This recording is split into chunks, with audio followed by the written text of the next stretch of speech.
അച്ഛൻ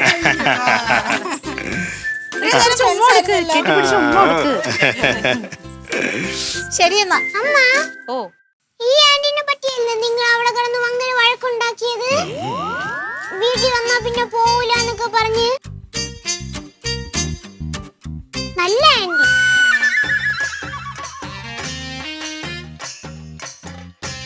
തക്കടു നമ്മളെ വീട്ടിലും ഇന്നലെ വേദനിക്കായിരുന്നു. അച്ഛനും അമ്മ ഇങ്ങോട്ട് വരുന്ന കാര്യം പറഞ്ഞു. അമ്മ ദേഷ്യം കൊണ്ട് അച്ഛന്റെ തലയിൽ ചപ്പാത്തി പലയിട്ട് അടിച്ച, അല്ലാതെ കഥയിൽ പോയി ഇടിച്ചൊന്നുമല്ല.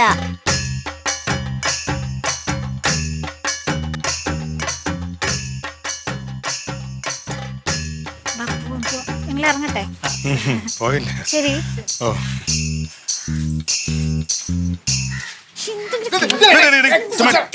ഇവൻ എന്ത് കാര്യം? എന്ത് എന്ത് അവ ഉള്ളതല്ലേ പറഞ്ഞു, ഇല്ലാത്തൊന്നും പറഞ്ഞില്ലല്ലേ? വെള്ളം കള്ളല്ലേ?